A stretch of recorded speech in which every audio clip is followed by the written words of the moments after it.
Anjal sabaa fi galgooti. Ajajaa waraana bilisummaa Oromoo zoonii kibba Oromiyaa. Egaa bakki ammaa jirru aanol jira. Aanol akkamitti dhufe namni jedhulleen jiraachuuf amala gammachuu gaa iddoo kana dhufuu kiyyaa waan ibsuun hin qabu. Gaddina dhagamus jira. Gaddina itti dhagamu immoo guddaadha. Sun immoo as keessa deemnee waliin ilaallaa jechuudha. Haalota as keessa jiran gaafa laallu gadda guddaan dhagameetu jira. Siidaan kunii siidaa goota Oromoo Jeneraal Waaqoo Guutuu aanoleen badaa jirti argaa jirti. Siidaan kaleessa as keessa fakkeetan hundi halluusaa fixate kufaa jira. Hajiguuf deemuutu jira. Dhakaan caccabaa jira. Laala waan inni fakkaatu. Dhakaan kun dhodhoo'ee jira. Dhakaan kun gaafa caccabee bade yoo namni haaromsu hin jirre diigumaaf deemuu jechuudha. Bakka harkaaf harmi Oromoo itti cite haaromsuudhaa malee siidaa gootota Oromoo haaromsuudhaa malee siidaa warra kaleessa aanoletti harkaaf harma Oromoo cirte siidaa Minilik masaraa ofii keessatti haaromsanii jechuudha. Kun waraana bilisummaa Oromoo sadarkaa kamittuu jabaate biyya kamuu keessatti jabaate naannoo kamuu kutaa kamuu keessatti jabaate. Shanen Oromo keessa dhalate Oromo gurgur. Din biraayuu lakkise. Barbaadu waasa. Waa'ee baannaa ta'e. Uudheet inni nagaagaraale inni damaamatu. Inni damaamatu uudheet inni nagaagaraale.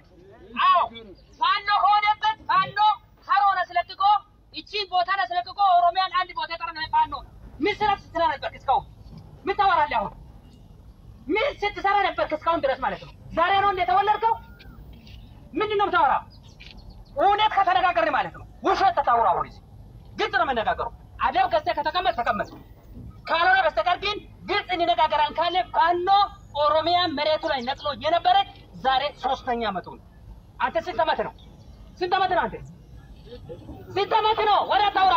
Loltoonni ollaa jiddu gala biyyattii aanoletti argamuun ajaa'ibsiisaa guddaa ta'ee sooshaal miidiyaa kanaa to'ateeti jira. Viidiyoon kun akkasuma suuraaleen bakka kanatti isaan ka'an jechuudha. Kana qofaa miti kaa hogganaadha kan achitti argame. Akkasuma viidiyoo raayyaan ittisa biyyaa yeroo uummata Wallaggaa kan gidda ayyaanaatitti dhume irratti uummata mariisisu irratti viidiyoon gabaabaan waraabamee gadi bahee kan ajaa'ibsiisaa ta'e wanni uummanni gaafatuu fi akkasuma deebisaan isaa kamaal jedhudha. Akkuma mareefuu jalqaba irratti dhageessan kana jechuudha. Mee kana waliin ilaalla. Abduu moobaala biraay baga irra deebiidhaan gara chaanaala kiyyaa dhuftan isin jira. Oromoon waggoota sadiin kana keessa yeroo nageenyi kutaa Oromiyaa tokko keessa haga tokko wanni suukanneessaan hamaan ama beeksisuu kanneessaa nama tokko nama lama sadii miti yume yamechuun yoo waan gartee waan duguugga shanyii jedhamu tokko waan duguugga shanyii jedhamu bakka tokkotti jumlaadhaan kan gartee qabrii bakka tokko yoo mul'ate malee fakkeenyaaf gidda ayyaana keessatti wanni taa'ame kuni qabrii nama tokkocha gartee kan maatii isaa shan bakka tokkotti awwaalateetu jira. Fakkeenyaaf keessattuu kan sooshaal miidiyaa kanarra hedduminaan facaatiin tun argitanii jirtan jedheeti yaada kan gaafa jalqabaa maatii tokko bakka tokkotti ajjeesan jechuudha. Raayyaa ittisa biyyaa fakkaate wanni sun raayyaa ittisa biyyaa taafii ni fakkaate ta'uu irraa hin beeknu garuu raayyaa ittisa biyyaati an jedhee san hojjete jedhama. Duba nama shan bakka tokkotti awwaalate jechuudha. Haadha manaa ijoollee isaa walumaa galatti maatii isaa shan bakka tokkotti awwaala. Yeroo wanni suukanneessan akkana lubbuu nama 30 takka bakka tokkotti akkasitti duguugame san yeroo bakka tokkotti akkasitti gartee duguugaman san ogguu akkasii haga tokko Oromoon suukannaahee haga tokko guyyaa takkaa lamallee taatu ni waca. Kanuma keessa iyyuu ammoo kan gartee ajandaa isaa gara biraatitti gara siyaasa isatti fakkaateetitti ka oofutu jira. Waan godina akkasii ta'eef yookiin ammoo waan Wallagga ta'eef yookiin Wallagga waan abaa oo jaalatuuf Wallagga waan abaa mootummaa jibbuuf waan akkasii akka isatti fakkaate akka gartee isaa mijate qofa irra dhaabbate waan kana rakkoo godina takkaa qofa godhe yookiin ammoo godinni sun akka waan gartee kophaa keessaa itti yaadee Oromoon gartee badii itti muree akka sabaatitti akka uummataatitti badii itti muree abbaan barbaade gartee akka fedhetti haaduu akka fedhetti haa tapha siyaasaa haa godhatamu akka waan Oromoon jedhee fakkeessii kan akkasii sababa kanatu illee hedduu agarra. Wallaala irraa haga beekaatitti jechuudha keessattuu karaa TikTok kana waan natti agartu waan nama ajaa'ibsiisu jechuudha. Haa ta'uti aga tokko wanni kun hedduu hayyoon hedduullee irratti dubbatanii nama hedduullee suukanneessa jira kun qaanii akka Oromootitti nu mudateedha. Eenyutti quba qabuu hin barbaachisu ka jedhu hayyoonni gurguddoon warroonni gartee waa'ee Oromoo kana sooshaal miidiyaa kanarratti dubbatan hedduun irraa dubbataa turan jechuudha. Duba kana wal qabatee fakkeenyaaf kan uummata gidda ayyaana mariisisaatiin ture raayyaa ittisa biyyaa jechuudha. Akkuma viidiyoo reefuu jalqaba irratti dhageessan san jechuudha. Inni yeroo mariisisuudhaaf jirutti duba namni kun nama Oromooti akkuma dhageessan kana haasawa isaa Amaaranyaan isaatu hedduu gartee Amaaranyaa akka kiyyaa jallataa tokko afaan nama Oromooti natti fakkaata tarii yoo nama dabuuf ta'e illee hin beekne afaan Oromootiin eegalee booda afaan Amaaraatiin xumure jechuudha. Sababni waan kanaadha shaneen ummata kana keessa baate ummata Oromoo keessa baate ummata Oromoo gurguraa jirti isin miidhaa jirti ka jedhu haala akkasiisaniin dubbate jechuudha. Garuu walgahichi bakki mariin kun wanni irratti kaa'amee fi dhumaatii jumlaadha kan gartee faannoodhaan duguugaman san jechuudha. Jechuun karaa mootummaatiin fakkeenyaaf nama 5 jedha BBC's nama 5 VOA nama 5 jedheeti akkasitti ka gabaase karaa miidiyaatiin uwwisa qabna akkuma isin hubeetan.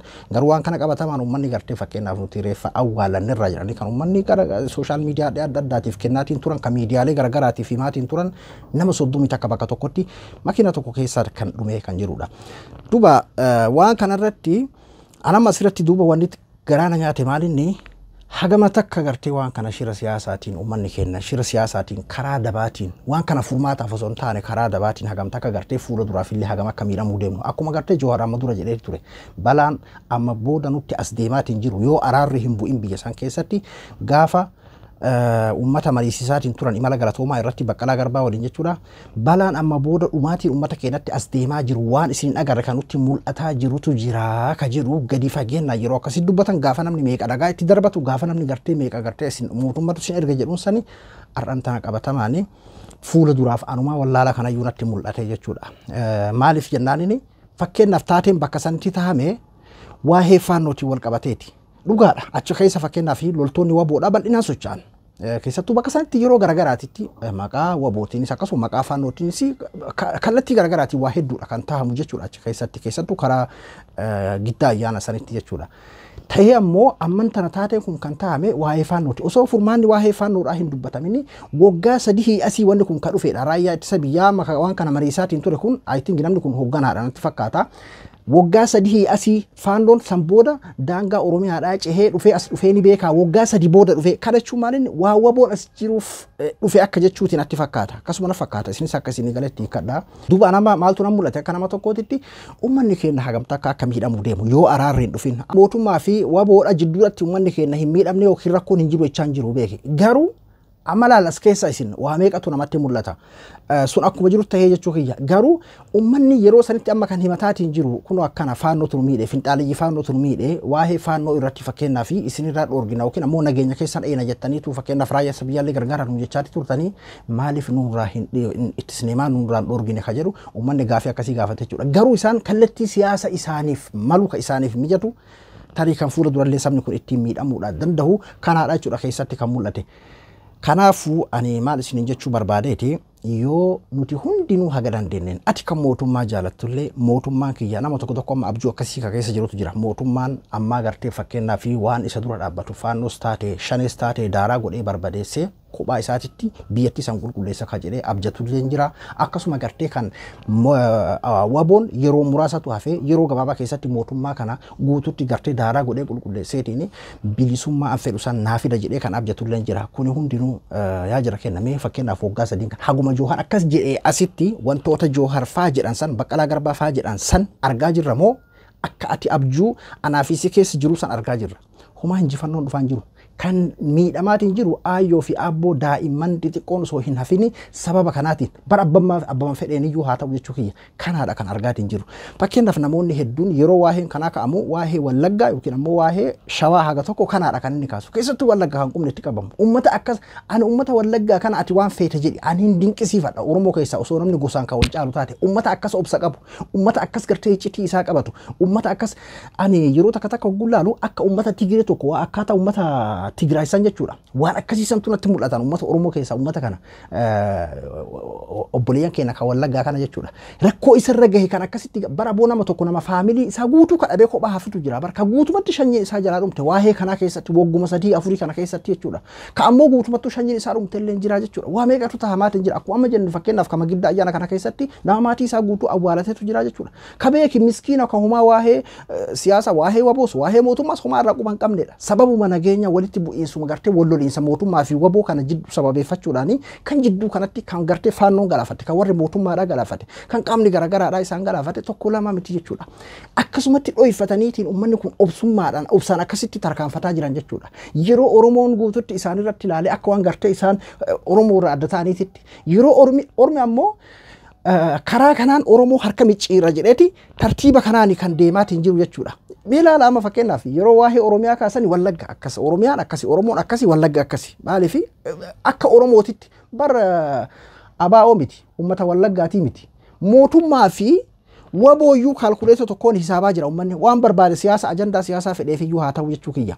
Garuu uummanni sun akkasumatti obsa qabeessa isaanii akkasumatti gartee iccitii rakkoo isaanii akkasumatti garaa keessa galliqimsanii akkasitti jiraatan hedduun dinqisiifadha hedduu ajaa'ibsiifadha uummata harkan kennine bar namoonni ummaan Finfinnee jiran kan amma nuti agarru kan asirraa gartee taphatan akkuma naafsii sooshaal miidiyaa kanarratti mul'atan meeqaatam kan dararan adda addaa gartee fakkeenyaaf achitti dhagaye kan inni ammoo Finfinnee jiru kamaatii isaa abbu torbatti hagamta ka jalaa miidhame jechuudha.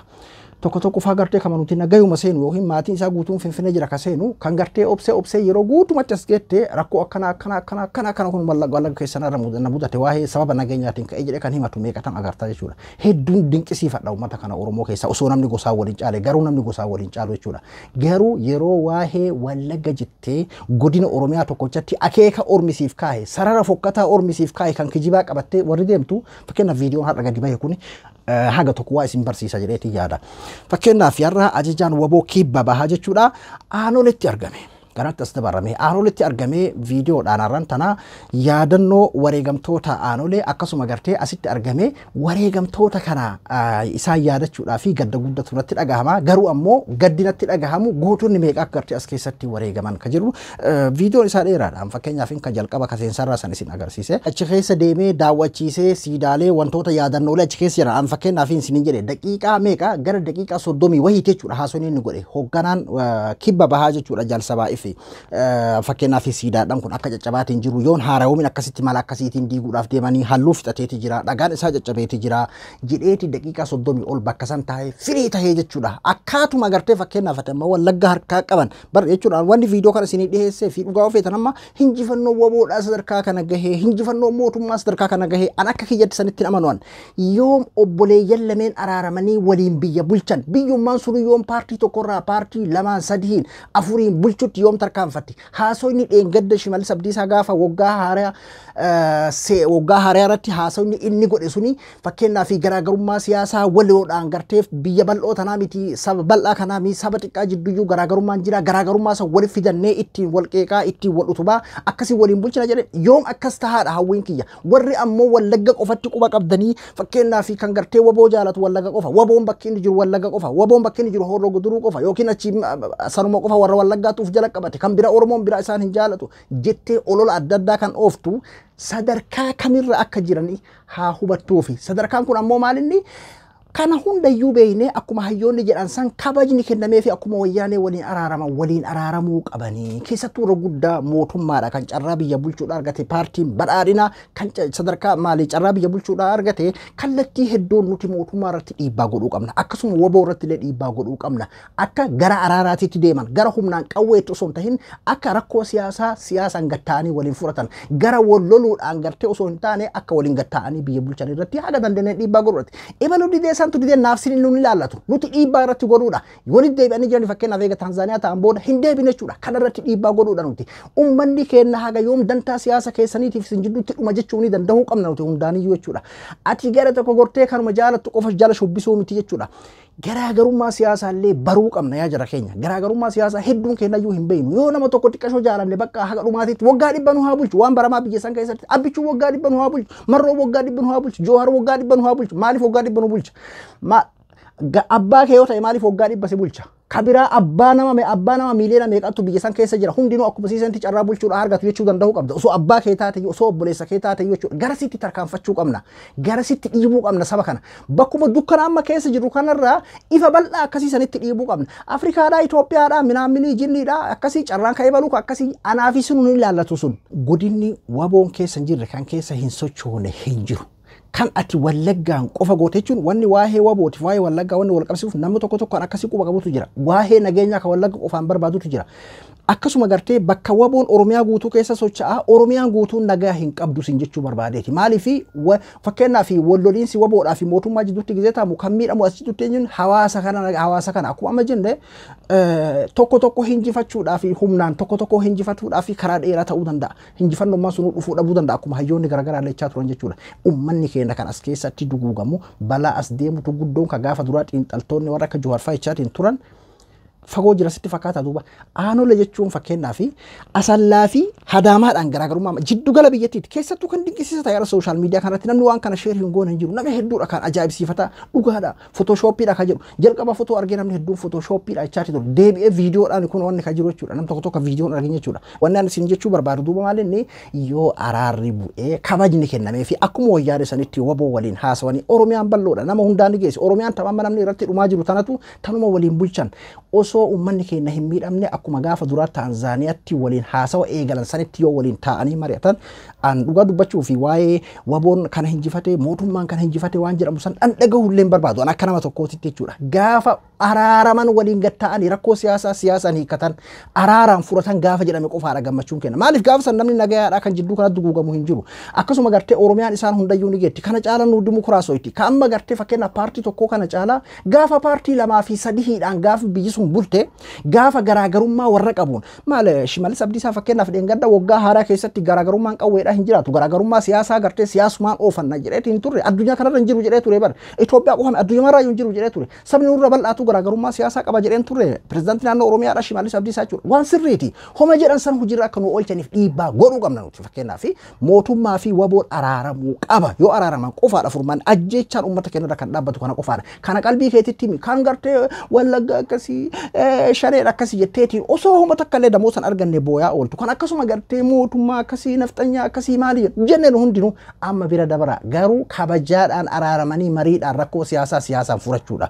Amma bar olola waa'ee propagaandaa ololaa kanarratti waa'ee waboo kanarratti irra haga tokko dhiqqashu bar warrummaa mootummaa tulash godhe yeroo kanatti kan olola akkana kan oofu hedduun ajaa'ibsiisa hedduu garaana nyaata dhugaa dubbachuuf warrummaa mootummaa ka duraan gartee torbaan takkatti baatii takkatti jedheetiin qawwee dullacha duraanii kan agarsiisaa turan OBN irratti amma sunuu propagaandaa akkasii san diqqeessanii jiran olola akkasii san diqqeessaniiti jiran jechuudha. Shimallis Abdiisaa fakkeenyaaf dheengaddu wanni haasee waan ajaa'ibaati waan babbareedduudha. Hojiidhaan sirraa eeyna jechuunidha malee viidiyoo sana illee isiniif maxxanseetiin ture jechuudha.